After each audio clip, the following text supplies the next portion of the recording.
हाय दोस्तों, हमने अपने लास्ट लेक्चर में देखा कि इक्विलिब्रियम स्पीड क्या होता है और इक्विलिब्रियम कैंट क्या होता है। अभी हम इक्विलिब्रियम स्पीड पे ही कौन सी स्पीड को हम इक्विलिब्रियम स्पीड कंसीडर करेंगे इसके बारे में बात करेंगे। तो इसमें कुछ पॉइंट है, उसको नोट डाउन करेंगे हम साथ साथ और देखेंगे कि क्या होती है, कितनी हम कंसीडर करते हैं इक्विलिब्रियम। तो पहला पॉइंट क्या कहता है, तो when sanction speed is more than 50 kmph। When sanction speed जो है 50 kmph से ज़्यादा है ब्रॉड गेज और मीटर गेज के केस में, तब हम इक्वलेंट जो स्पीड लेते हैं वी वी मैक्स, जो भी वी मैक्स मतलब 50 kmph से जो भी ज़्यादा स्पीड कंसिडर कर रखे हैं उसका 3/4 कंसिडर करेंगे। मतलब 75% ऑफ द वी मैक्स हम स्पीड इक्विलिब्रियम स्पीड की तरह एज्यूम करेंगे, उसके अकॉर्डिंग हम इक्विलिब्रियम कैंट कैलकुलेट करेंगे। ठीक है, फिर दूसरी वैल्यू हम निकालेंगे मार्टिन फार्मूला से। अब इन दोनों में से जो भी सेफ हमारा जो भी मिनिमम स्पीड होगी उसको हम as a equilibrium speed consider करते हैं। फिर हम बात करेंगे जब स्पीड हमारी 50 kmph से कम होती है, तो उस केस में क्या होगा कि जो भी मैक्सिमम स्पीड हमने अडॉप्ट किया है, मान लिया 49 kmph, ठीक है, तो वो और साथ में मार्टिन्स फार्मूला से जो हम कैलकुलेट करते हैं। नेक्स्ट पॉइंट क्या कह रहा है कि मार्टिन्स फार्मूला से जो भी सेफ स्पीड हम कैलकुलेट करते हैं उन दोनों को कंपेयर करते हैं और उसमें से जो मिनिमम वैल्यू होती है उसको हम अडॉप्ट करते हैं as a equilibrium speed and then हम डिजाइन करते हैं इक्विलिब्रियम कैंट। ओके, तो यहाँ तक की बात आई होप समझ में आ गई होगी। तो हमने क्या देखा था, हमने इक्विलिब्रियम स्पीड निकालने के लिए दो पॉइंट हमने देख लिया था। जब स्पीड हमारी 50 kmph से ज़्यादा होती है तब हम क्या अडॉप्ट करते हैं, कैसे हम इक्विलिब्रियम स्पीड कंसीडर करते हैं, और जब हमारी स्पीड 50 kmph से कम होती है तब हम कैसे इक्विलिब्रियम स्पीड कैलकुलेट करते हैं। अब नेक्स्ट इसी में नेक्स्ट मेथड होता है कि वेटेड एवरेज मेथड।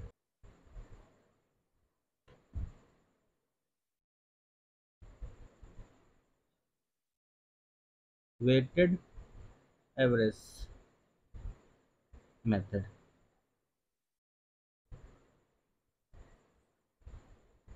तो इसमें क्या देखेंगे कि अगर हमारी ट्रेन, मान लिया n नंबर्स ऑफ ट्रेन है जो कि v1 स्पीड से हमारे ट्रैक पे पास हो रही हैं, फिर n2 नंबर ऑफ स्पीड है, sorry n2 number of train है जो कि v2 स्पीड से पास हो रही हैं, या फिर हम देखेंगे कि n3 नंबर ऑफ ट्रेन है जो कि v3 स्पीड से पास हो रही हैं।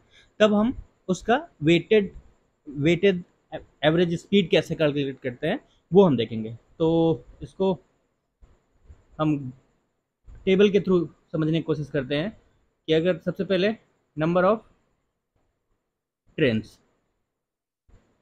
ठीक है, फिर उनकी speed of trains, speed of trains,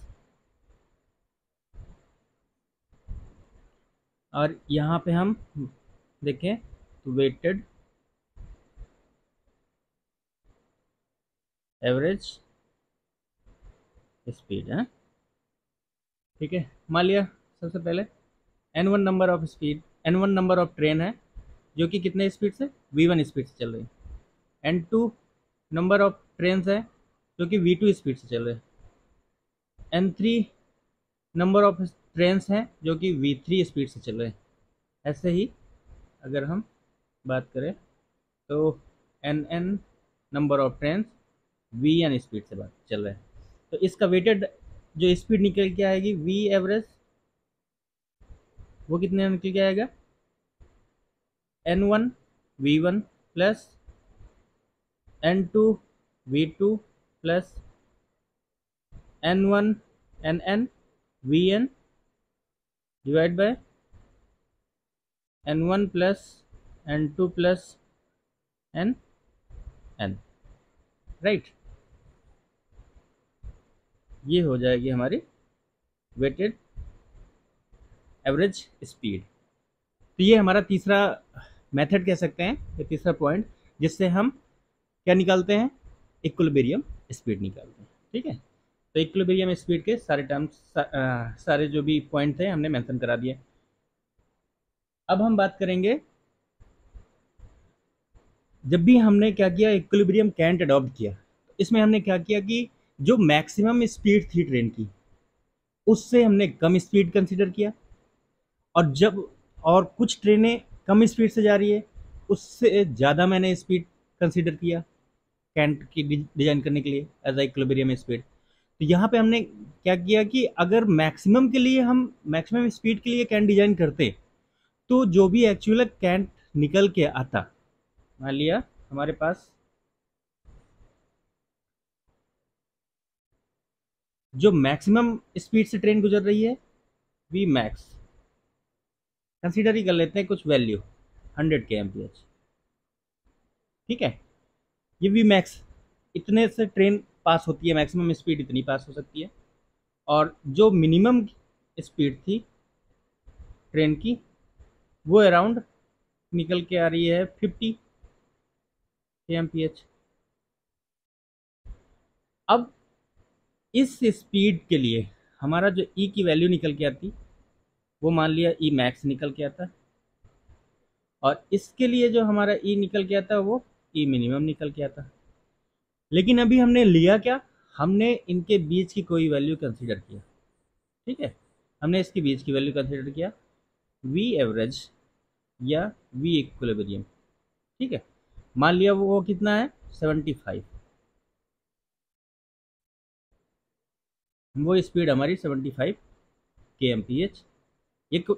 ये वैल्यू मान रहे हैं, इस पे अभी आप लोग बहुत ज़्यादा सीरियस मत नहीं होना कि नहीं यार 50 और 100 है तो हम 75 लेके चलेंगे, बट बस केवल हम आपको दिखा रहे हैं कि कैसे हम इक्विलिब्रियम स्पीड कंसिडर करते हैं, उसके अकॉर्डिंग क्या होता है ई इक्विलिब्रियम निकालेंगे, वो ई मान लिया एवरेज कुछ निकल के आएगा।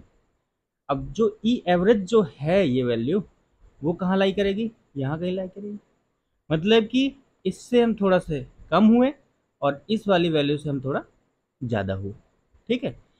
तो इसके लिए क्या हो गया, ये यहाँ पे तो क्या हो रहा है कैंट डिफिशियंसी हो रहा है,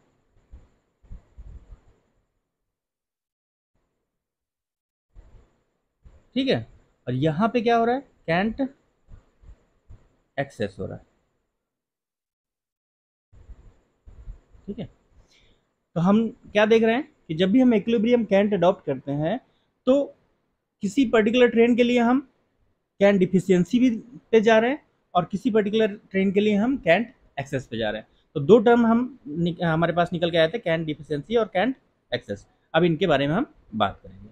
तो अभी आई होप इतने पोर्शन से आपको समझ में आ गया होगा कि कैंट डिफिशियंसी होता क्या है, कैंट एक्सेस होता क्या है, ठीक है। तो बस इसी को हम नोट डाउन कर लेंगे, कैंट डिफिशियंसी।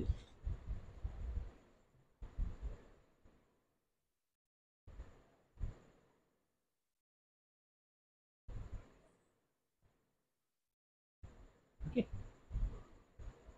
तो इसको डिफाइन कैसे करेंगे, when a train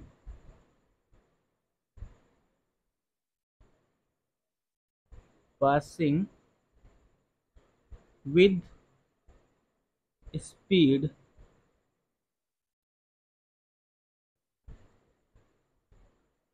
more than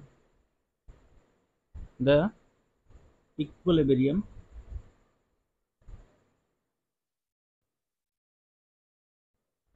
speed. When a train passing with a speed more than the equilibrium speed, then can't required will be more than the can't provided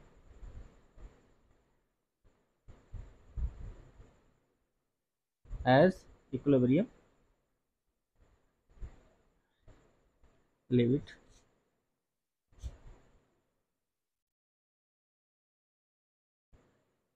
यहाँ से हमने क्या देखा, when a train passing with speed more than the equilibrium speed then cant required will be more than the cant provided. The difference of can't required and can't provided is called as can't deficiency। ठीक है, समझ में आया? तो can deficiency को अगर हम फॉर्मूले से रिप्रेजेंट करें तो कैंट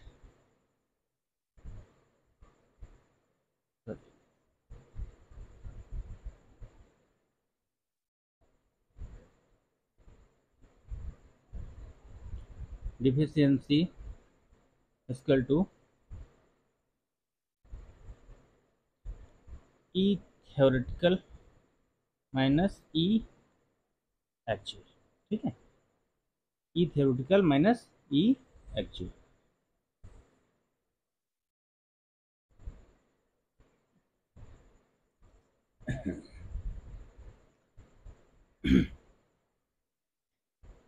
ये हमारा निकल गया है कैन डिफिशियंसी। अब कोड कुछ पर्टिकुलर वैल्यू डिफाइन करती है कैन डिफिशियंसी के लिए, तो वो हम देखेंगे क्या क्या है। तो हेडिंग डालते हैं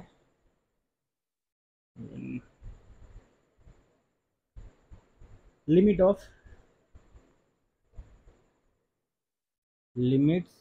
ऑफ कैंट डिफिशियंसी।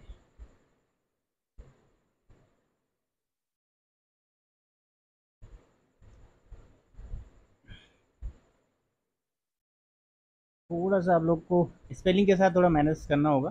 ठीक है, स्पेलिंग मिस्टेक होती है। देखिए deficiency,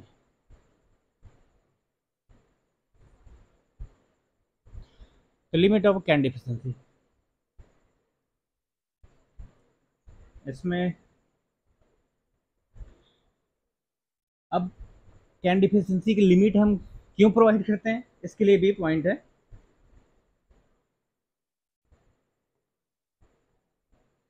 cantt deficiency is limited because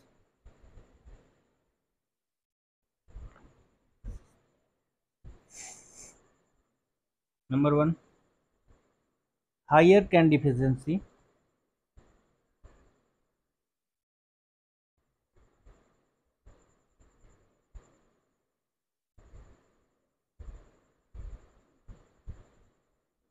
gives much discomfort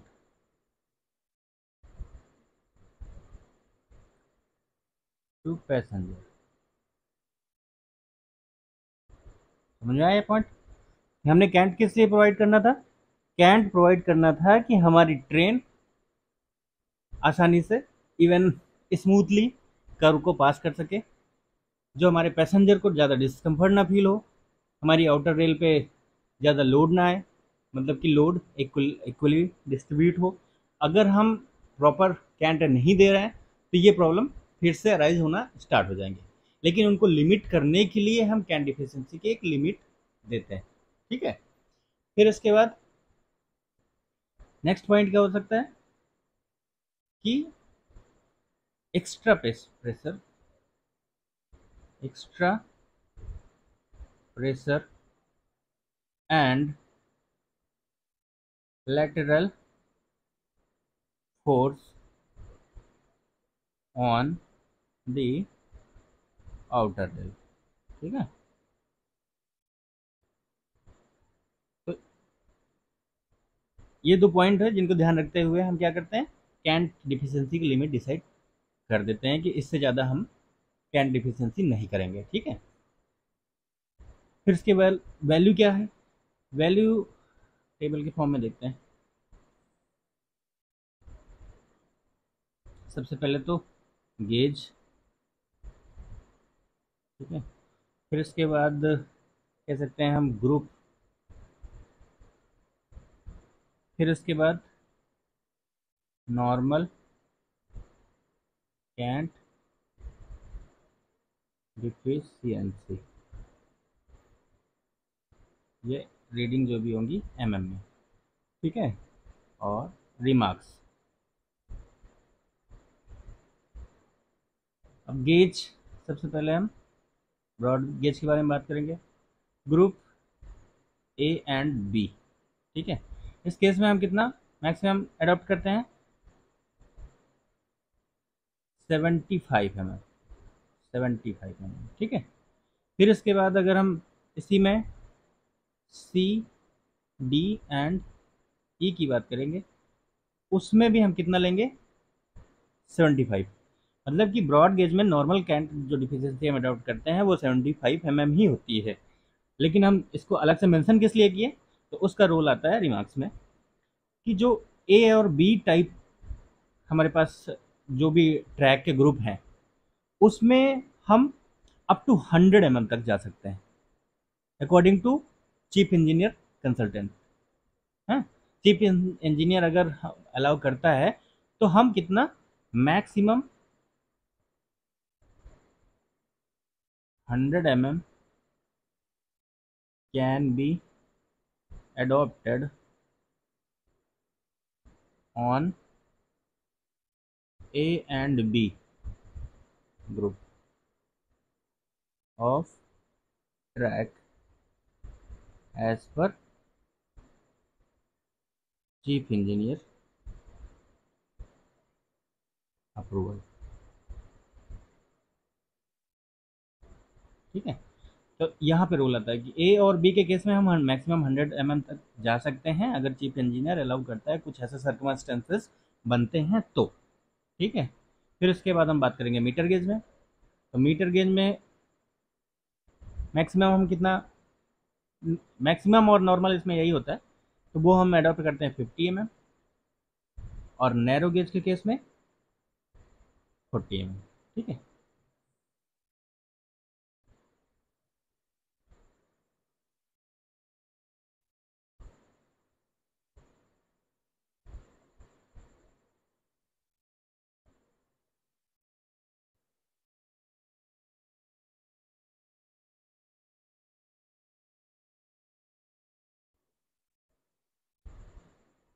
right, ये हमारी। अब अगर ओल्ड कोड के अकॉर्डिंग बात करें, किसके, as per the old code, तो लिमिट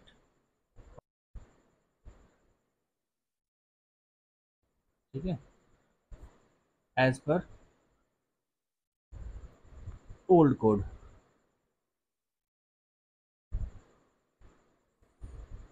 तो इसके अकॉर्डिंग अगर हम देखते हैं तो कितना होता है कि ब्रॉड गेज के केस में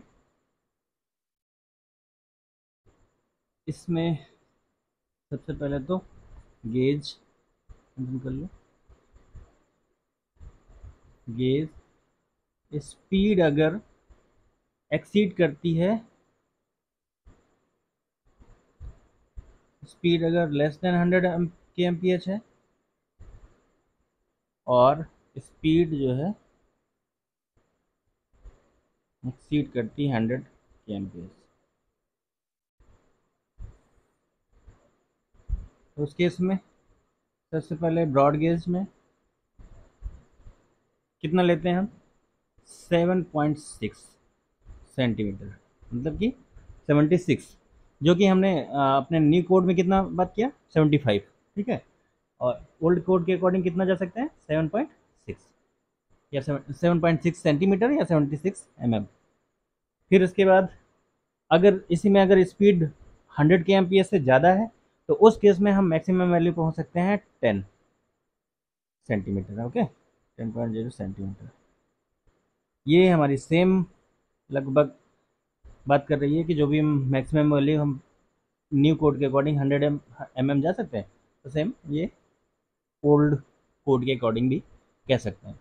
फिर उसके बाद मीटर गेज में कितना हो सकता है, ये 5.1 सेंटीमीटर, पहले में था ये 50 mm, फिर नैरो गेज के केस में कितना हो सकता है ये 3.8 सेंटीमीटर।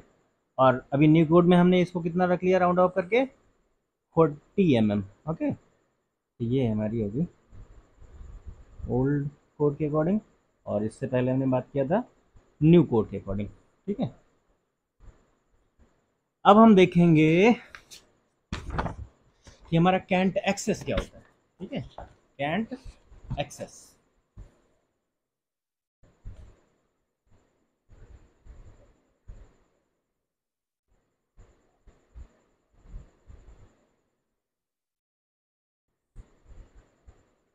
तो कैंट एक्सेस के लिए कैसे, सेम हम जाते हैं पुराने अपने कॉन्सेप्ट पे, यहाँ से देखते हैं कि कैंट एक्सेस में क्या कर रहे हैं हम, जो हमारी ट्रेन इक्विलिब्रियम स्पीड से कम स्पीड से जा रही है, इक्विलिब्रियम स्पीड या फिर जिसके लिए हमने कैंट डिजाइन किया है उस स्पीड से कम स्पीड से जा रही है, तो उसके लिए तो कैंट क्या है, ज़्यादा है। तो जो भी एक्चुअल हमारी जो स्पीड से ट्रेन गुजर रही है, अगर उसके अकॉर्डिंग हम कुछ वैल्यू निकाल रहे हैं और जो हमारी हमने वैल्यू अडॉप्ट की है उसके डिफरेंस को हम बोलेंगे क्या, कैंट एक्सेस। ठीक है, तो इसको नोट डाउन करते हैं। When are train passes with speed less than equilibrium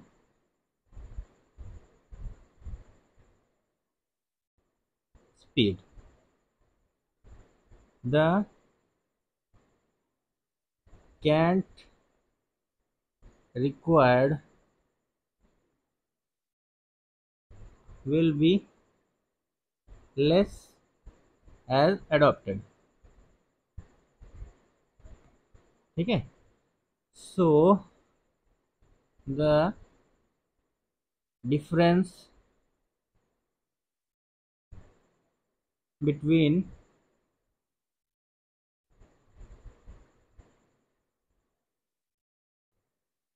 cant adopted and cant required is called as cant excess। ठीक है, तो इसको अगर हम फॉर्मूले में रिप्रेजेंट करें तो कैंट एक्सेस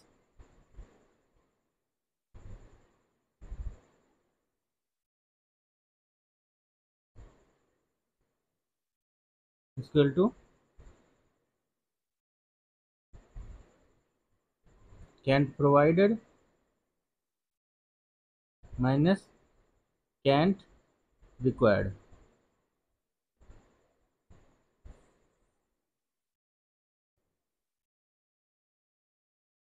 ठीक है, तो कैंट एक्सेस भी हमको पता चल गया क्या होता है। अब इसके लिए भी कोड कुछ वैल्यू डिफाइन करके रखा हुआ है, उसको हम मेंशन कर लेते हैं। ब्रॉड गेज के लिए कैंट एक्सेस मैक्सिमम कितनी हो सकती है 75 mm, और नैरो मीटर गेज के लिए अगर बात करें तो ये वैल्यू हो सकती है 65 mm, सॉरी mm।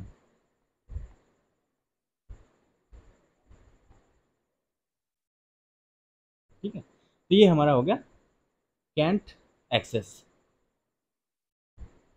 को तो कह सकते हैं कि करेक्शन, इवन करेक्शन नहीं कह सकते, जो भी कोड रिकमेंड करती है वैल्यू उसके बारे में बात करेंगे। वो क्या था, हमने डिग्री को डिफाइन करते हुए कुछ 30 मीटर लेके हमने फॉर्मूला कैलकुलेट किया था। ठीक है, 30 मीटर अकॉर्डिंग, 30 मीटर के अकॉर्डिंग।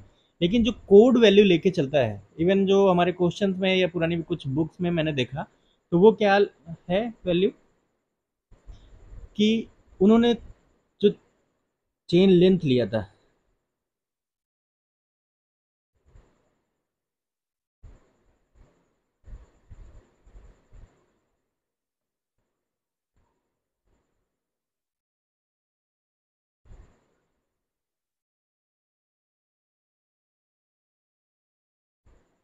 ठीक है। तो इसकी जो ये लेंथ कंसिडर किया है उन्होंने कंसिडर किया 30.5। तो इसके अकॉर्डिंग अगर हम सॉल्व करेंगे तो हमारी वैल्यू कुछ निकल के आती है, डी डिग्री इक्वल टू 1740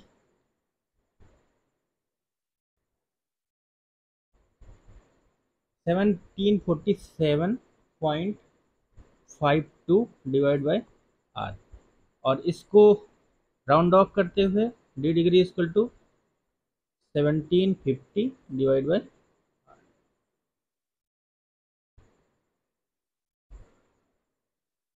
ठीक है। तो अभी ये पॉइंट हम याद रखेंगे, इवन हम क्वेश्चन सॉल्व करने के लिए भी, अपने एग्जाम के लिए भी हम इस पॉइंट को कंसिडर करके चलेंगे कि 1750 डिवाइड बाय आर होता है डी डिग्री इक्वल टू, ठीक है। तो क्वेश्चन स्टार्ट करते हैं। क्वेश्चन क्या कह रहा है हमारा,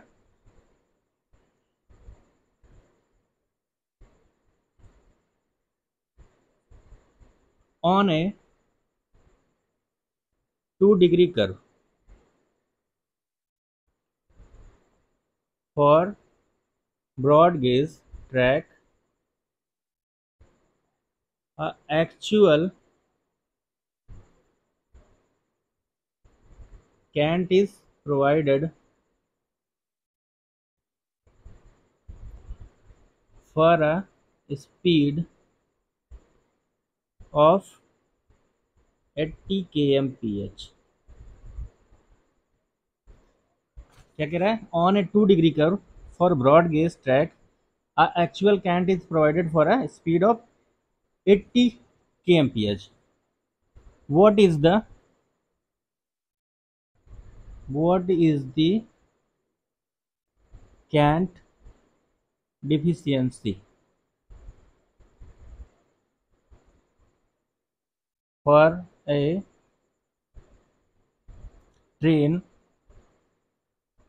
with speed 120 kmph। ठीक है। If it exceeds permissible limit find the safe speed. ठीक है।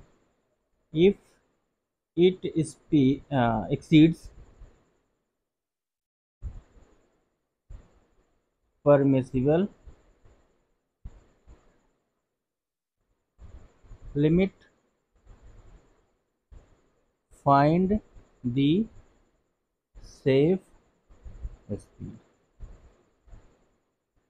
ठीक है। क्वेश्चन क्या कह रहा है हमारा कि 2 डिग्री का कर्व है जिसपे कि जो कैंट हमने प्रोवाइड किया है वो 80 kmph के लिए प्रोवाइड किया है। स्पीड की जो ट्रेन है वो 120 kmph है। तो कितना कैंट डिफिशियंसी होगा, अगर ये लिमिट क्रॉस कर रहा है या कैंट डिफिशियंसी की लिमिट क्रॉस कर रहा है तो हम सेफ स्पीड ट्रेन की 120 ना लेके कितना हम लेके चलेंगे। ठीक है। तो इसको कैलकुलेट करते हैं। पहले तो कैंट डिफिशियंसी हम देखते हैं क्या होगा। तो सबसे पहले हम क्या करेंगे, हम सबसे पहले एक्चुअल कैंट फॉर्म करना चाहेंगे, एक्चुअल जो कैंट होगा उसको कैलकुलेट करना चाहेंगे। तो एक्चुअल कैंट कैलकुलेट करने के लिए फॉर्मूला क्या होता है, इक्वल टू 1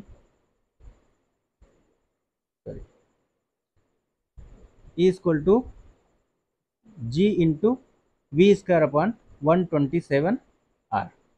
अब इसमें आर तो कहीं पे मेंशन है नहीं, स्पीड है। ठीक है। जी की वैल्यू ऑलरेडी हमने मेंशन अपने प्रीवियस लेक्चर में मेंशन किया था कि ब्रॉड गेज के लिए कितना लेके चलते हैं। ठीक है।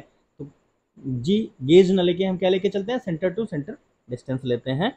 तो उसको हम लेते हैं कितना, 1.75। ठीक है। तो यहाँ पे जी इक्वल टू 1.75, वी हमको पता है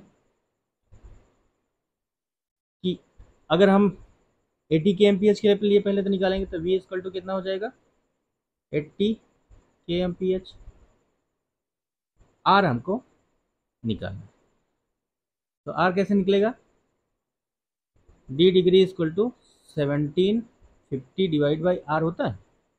यहाँ से आर इक्वल टू कितना हो जाएगा, 1750 डिवाइड बाई डी डिग्री, क्योंकि हमको डिग्री पता है तो हम उससे क्या निकाल लेंगे, रेडियस निकाल लेंगे। तो यहाँ से रेडियस हमारा निकल के आएगा 1750 डिवाइड बाय कितने डिग्री का कर्व है, 2 डिग्री का,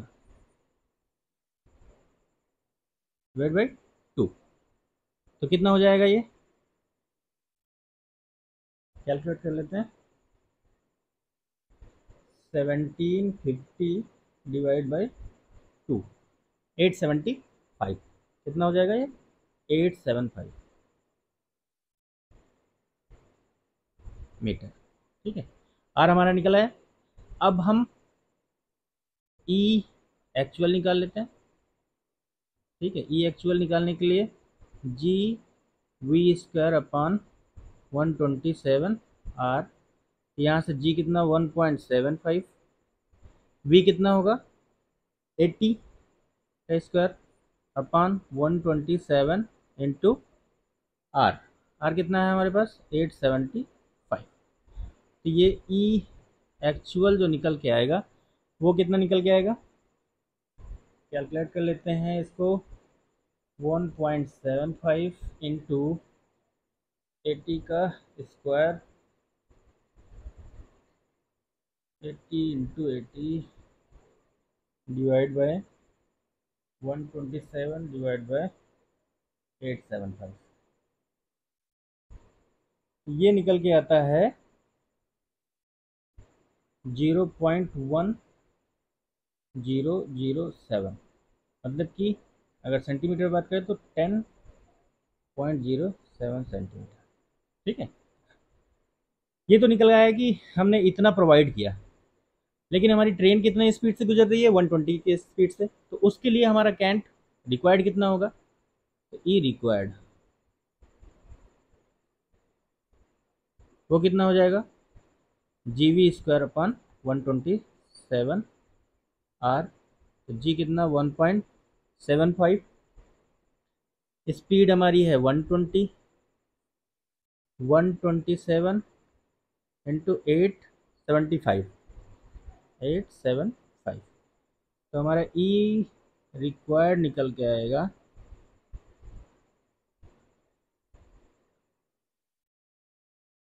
1.75 into 120 into 120 divide by 127 divide by 875।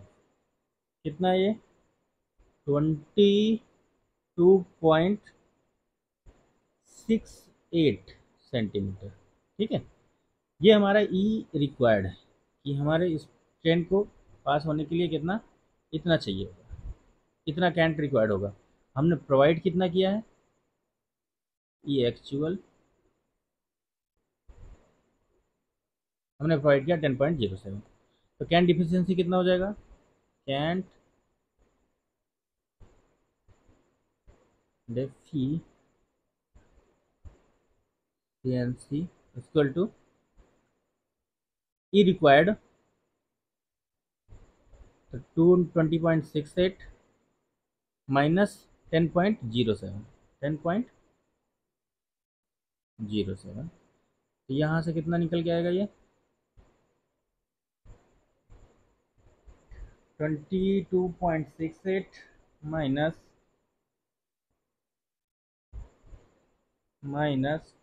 10.07, तो 12.61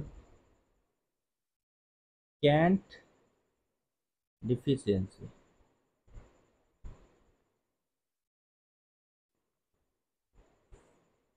ठीक है, अब यहाँ पे हम बात करेंगे कि क्या ये सही है,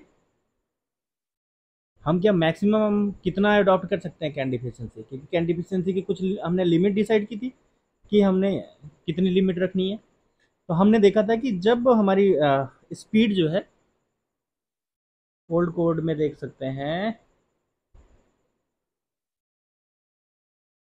कि अगर 100 kmph से ज़्यादा है तब हम कहाँ तक जा सकते हैं, मैक्सिमम 10 सेंटीमीटर तक जा सकते हैं।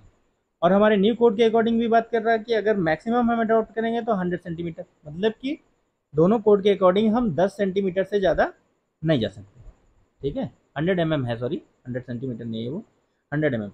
तो 10 सेंटीमीटर से हम ज़्यादा नहीं जा सकते। तो यहाँ लिखेंगे हम maximum cant deficiency allowed equal to 10 centimetre, ठीक है।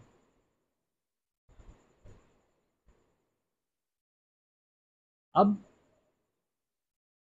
अभी हमको क्या ज़रूरत पड़ेगी कि हमको जो है अभी अपने ट्रेन की स्पीड को रिड्यूस करने की ज़रूरत पड़ेगी। कैसे?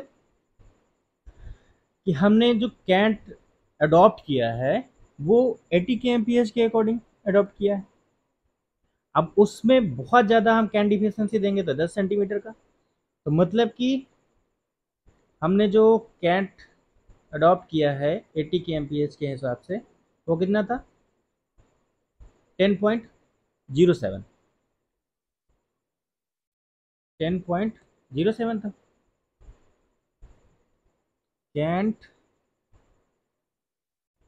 प्रोवाइडेड कितना है? 10.07, और कैंट डिफिशियंसी हमारी कितनी निकल के आएगी? 10 सेंटीमीटर। तो यहाँ से हम निकाल सकते हैं कैंट, ये तो प्रोवाइडेड हो गया, और इसमें कैंट रिक्वायर्ड कह सकते हैं।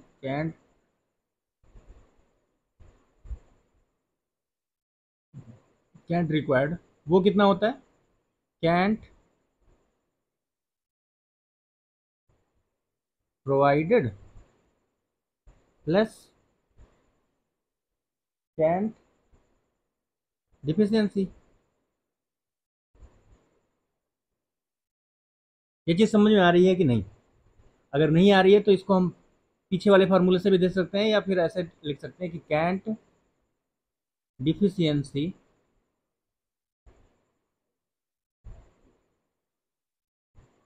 Equal to cant required minus cant provided. यहाँ से अगर हम देखें तो कैंट रिक्वायर्ड कितना निकल के आएगा? Cant deficiency plus cant provided, ठीक है। ये प्लस में चला जाएगा अगर उस पर, तो यहाँ से कैंट रिक्वायर्ड इक्वल टू कितना हो जाएगा? 10.07 प्लस 10, तो ये हो जाएगा 20.07 सेंटीमीटर, ठीक है। मतलब कि मैक्सिमम जो ट्रेन हमारी गुजरेगी उसकी लिमिट उसके लिए कैंट कितना जरूरी होगा? 20.07। अब इसके लिए जो स्पीड होगी वही हम अलाउबल ट्रेन की स्पीड हम देंगे। तो हमारा ई इक्वल टू क्या होता है? GV² अपन 127R। यहाँ से ई कितना है? 20.07, इसको लिख सकते हैं 0.207, क्योंकि मीटर में हमने वैल्यू लेनी है। 1.75 इंटू 1.75 ना, हाँ 1.75। फिर उसके बाद बी हमको कैलकुलेट करना है 127, आर कितना था? 875, वी स्क्वायर हो जाएगा। तो यहाँ से हमारी जो वैल्यू निकल के आएगी वी इक्वल टू वो कितना निकल के आएगी? 112.89 kmph, ठीक है। तो इस वैल्यू को आप कैलकुलेट करने ना एक बार की क्रॉस चेक कर लेना, क्योंकि मैंने जो है किसी बुक का रेफरेंस लेते हुए हमने नोट डाउन कर दिया, ठीक है। तो अभी तक हम क्या कह रहे थे कि हमारी जो ट्रेन की स्पीड है, मैक्सिमम ट्रेन की स्पीड कितनी है? क्वेश्चन में दे रखा था 120 kmph, ठीक है। और साथ में ये भी मैंने पूछा था कि क्वेश्चन ने पूछा था if it exceeds permissible limit find out the safe speed. तो ये हमारी सेफ स्पीड निकल के आई, ठीक है। इसी को कह सकते हैं V safe. V safe equal to 112.89 के एवरेज।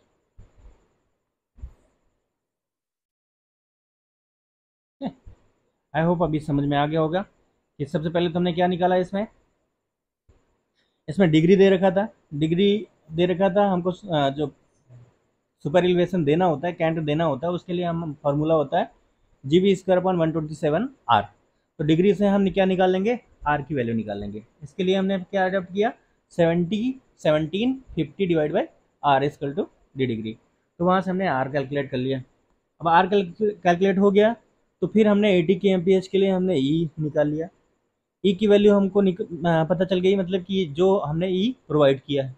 फिर उसके बाद हमारी ट्रेन की जो स्पीड थी वो हम मान के चले थे कि 120 स्पीड की ट्रेन हमारी, 120 kmph की स्पीड से ट्रेन हमारी पास होती है। तो उसके लिए कैंट की कितनी ज़रूरत पड़ेगी, वो हमने निकाला 22 पॉइंट समथिंग।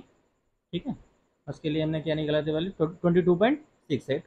फिर हमने देखा कि कैंट डिफिशियंसी यहाँ पे कितनी होगी, तो cant required minus cant provided, उससे हमारी निकल के आई कैंट की डिफिशियंसी कितना 12.61। लेकिन हमारे कोड ने मेंशन किया है कि आप 10 सेंटीमीटर से ज़्यादा कैंट डिफिशियंसी नहीं प्रोवाइड कर सकते। तो उसके अकॉर्डिंग हमको जो ई रिक्वायर्ड की वैल्यू पता चली, ई रिक्वायर्ड की वैल्यू जो पता चली, ई प्रोवाइडेड प्लस कैंट डिफिशियंसी, तो वहाँ से 20.07 सेंटीमीटर, इसके करस्पॉन्डिंग हमने स्पीड कैलकुलेट कर लिया। यही हमारी सेफ स्पीड होगी ट्रेन की। हमारा क्वेश्चन क्या हुआ, सॉल्व हो गया। ठीक है, आई होप इतना समझ में आया होगा आपको। नेगेटिव सुपर एलिवेशन, क्या negative super elevation,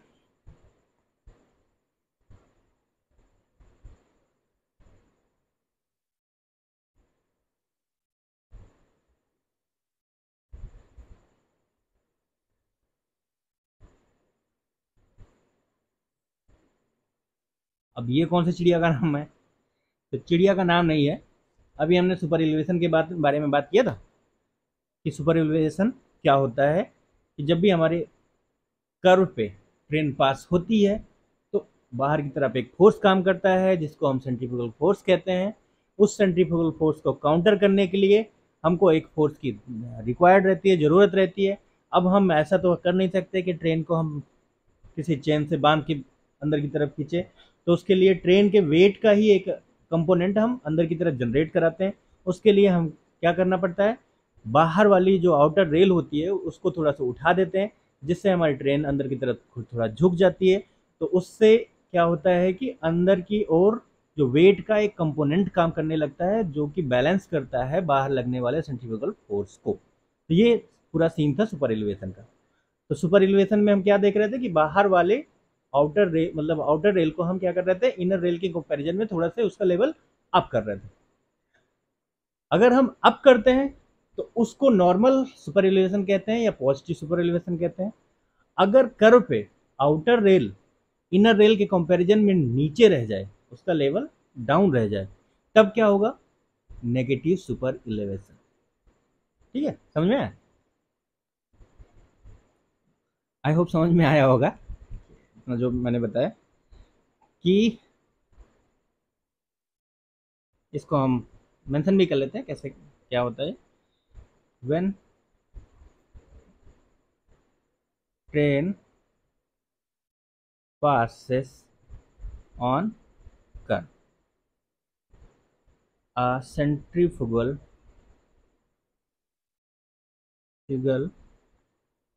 force act outward। ठीक है, थोड़ा सा आप लोग को स्पेलिंग के साथ कॉम्प्रोमाइज करना पड़ेगा। हाँ, इसको भी हटा लेते हैं, ये समझ फोर्स क्या कर रहा है, when train passes on a curve on a centrifugal force, नहीं curve a centrifugal force act on train outward. ठीक है, to balance this force the outer rail is leveled up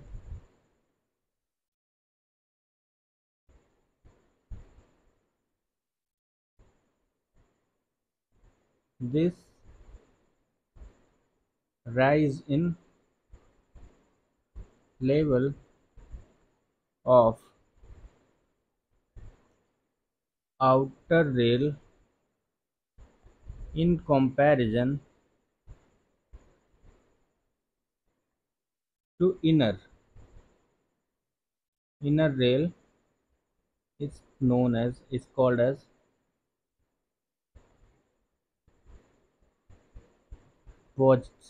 and called as कह सकते हैं पहले तो normal superelevation superelevation or positive super elevation.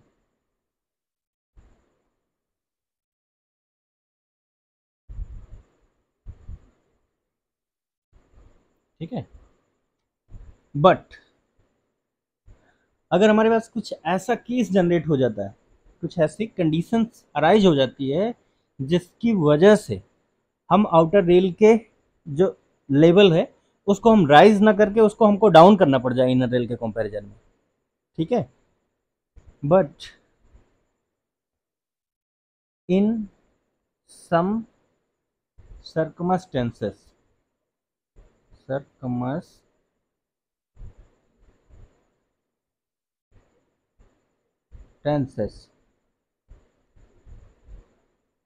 but in some circumstances the level of outer rail is down is kept down in comparison to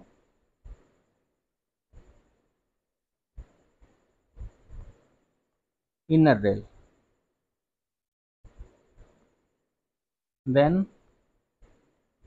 that super elevation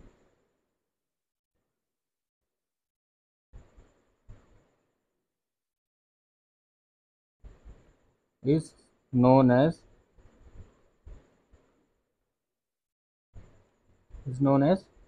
negative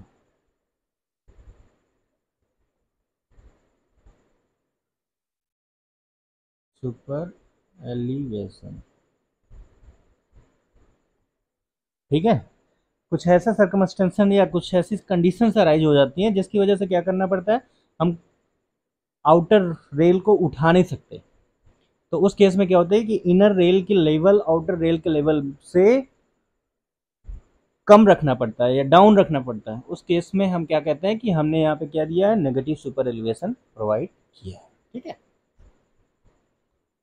अब ये rise किस किस condition में होता है। सबसे पहले अगर हम केस क्या, यही एक कंडीशन है जिसमें हम कह सकते हैं कि negative super elevation.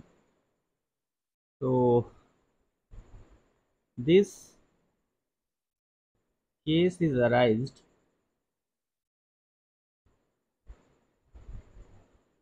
when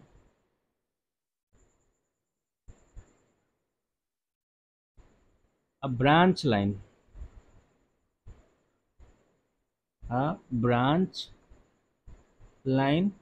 and a main line goes in opposite direction।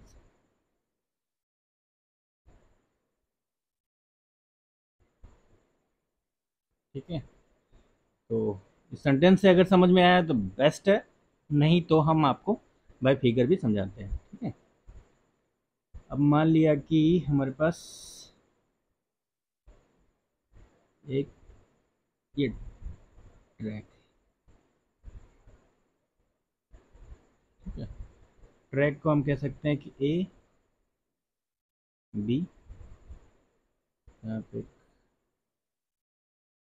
और इसको हम कहते हैं सी डी। ठीक है, अब यहीं से एक तो ये हमारी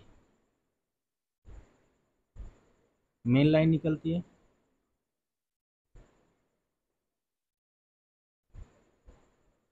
और यहीं से हम कहें तो हमारी एक ब्रांच लाइन ओरिजिनेट होती है।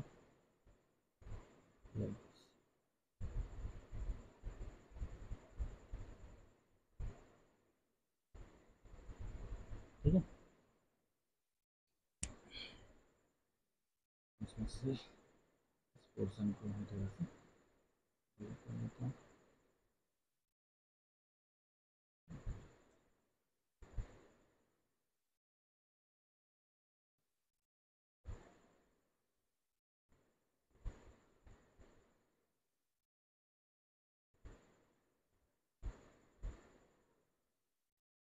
ओके, अभी हम यहाँ से समझेंगे। ठीक है, अब हमारी मेन लाइन कौन सी है?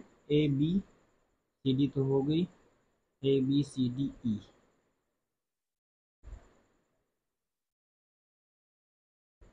और ई, इवन ये आप सी को हटाओ, ए बी,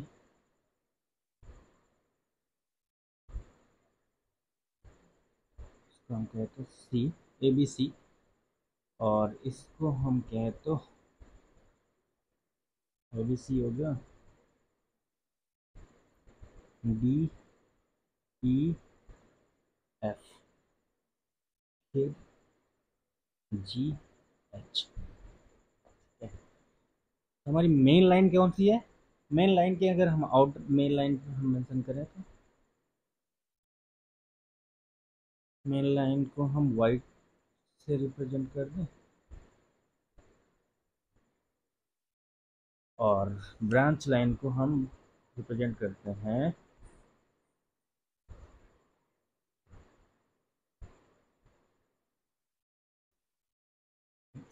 ठीक है, ये हमारी ब्रांच लाइन हो गई।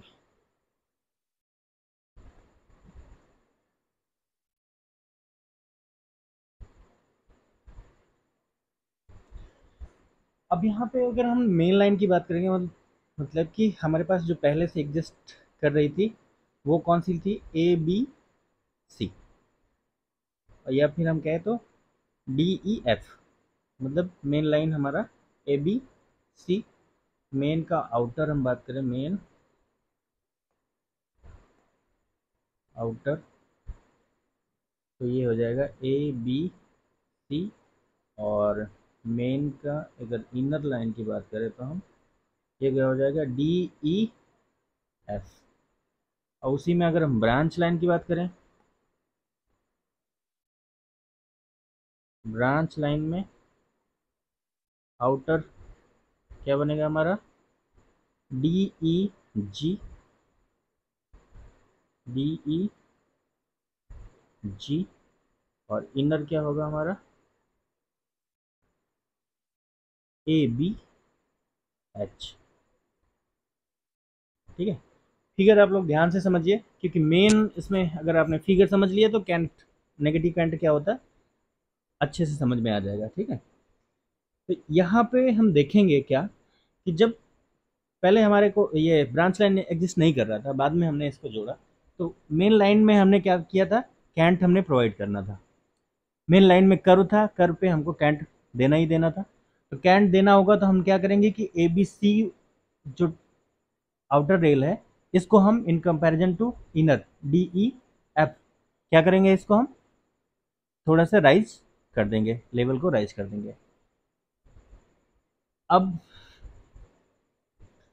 यहाँ पे अगर एक फिगर और हम बनाएं तो इसको क्या करते हैं,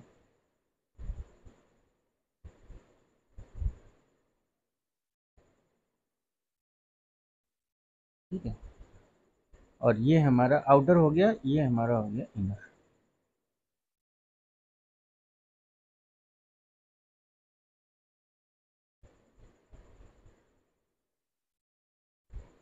ये केस किसका मैं दिखा रहा हूँ, अपने मेन लाइन का। अगर हम बात करें अपने ब्रांच लाइन की, तो ब्रांच लाइन में क्या होगा कि इस बी पॉइंट पे, इस बी पॉइंट पे जहाँ से हमने जाना है ब्रांच की तरफ, अब ये ऑलरेडी राइज है, तो हम इसको डाउन तो कर नहीं सकते इनर को इन कंपेरिजन टू आउटर, ये हमारा राइज ही रहेगा। तो इस केस में क्या रहेगा, ये इस केस में इनर के केस में होगा, यहाँ पे तो हम देख लेंगे कि जो हमारा इसका जो डिफरेंस आएगा, इसको हम बोल देंगे पॉजिटिव सुपर एलिवेशन, इवन सकते हैं इसको पॉजिटिव ई, ठीक है। लेकिन इसके केस में क्या होगा, उल्टा हो जाएगा कहानी।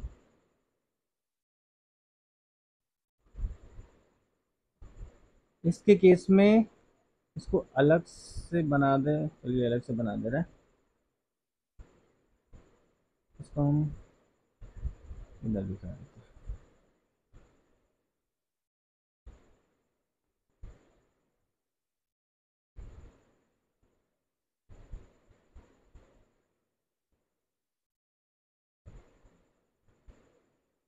ये आउटर हो गया, सॉरी ये इनर हो गया, और ये हमारी आउटर,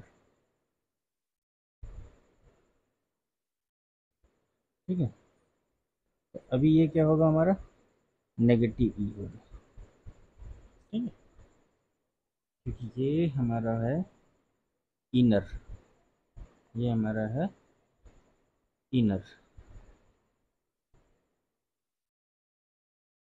और ये हमारी है आउटर रेल। इस केस में ये आउटर और ये इनर, ठीक है। तो यहाँ से आपको समझ में आ रहा होगा, आई होप फिगर से क्लियर हो रहा होगा कि कैसे नेगेटिव सुपर एलिवेशन जनरेट होता है, ठीक है, कहाँ से ये टर्म आता है रोल में। तो यहाँ पे नेगेटिव सुपर एलिवेशन इसको बोलते हैं। अब कैलकुलेट कर कैसे करते हैं वो हम देखेंगे अपने आगे के सेशन में। चलिए इसको कैलकुलेट करने के लिए हम पॉइंट वाइज देखते हैं।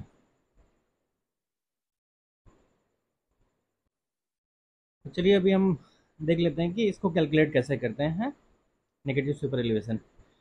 तो इसके लिए हम क्या करेंगे कि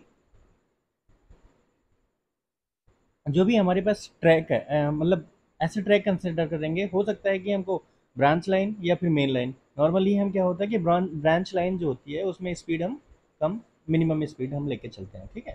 तो इसलिए हम डिफाइन करते समय भी मिनिमम स्पीड के करस्पॉन्डिंग ही लेंगे, लेकिन हम नॉर्मली ब्रांच लाइन में हम स्पीड को कम कंसिडर करते हैं, इसलिए हम ब्रांच लाइन का नाम लेके चलेंगे, ठीक है। तो in branch line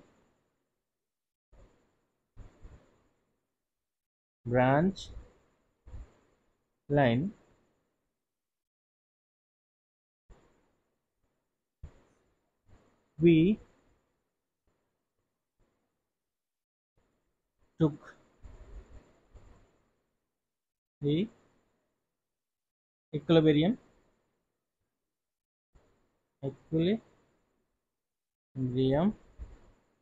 speed. In branch line we took the equilibrium speed, then we calculate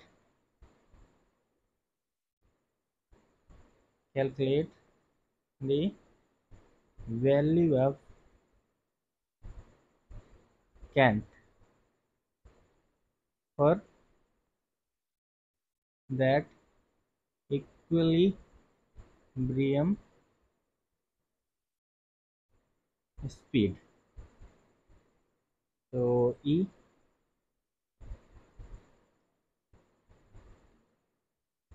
कह सकते हैं, E थ्योरेटिकल है, E थ्योरेटिकल हम लेंगे GB स्क्वायर अपॉन 127 आर से, आर हमारा आर आपको समझ में आ रहा है, आर से।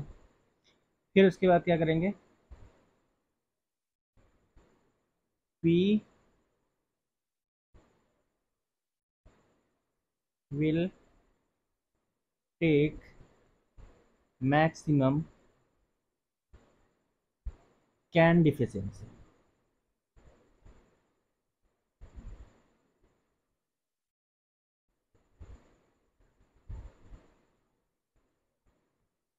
फॉर द ब्रांच लाइन, ठीक है। Then E actual equal to E theoretical minus cant deficiency, ठीक है। तो यहाँ से हमारा एक्चुअल ई निकल के आएगा। यही जो वैल्यू निकल के आती है, ये हमारी वैल्यू नेगेटिव में आती है, और इसको हम लेते हैं as a E actual equal to E negative सुपरएलिवेशन।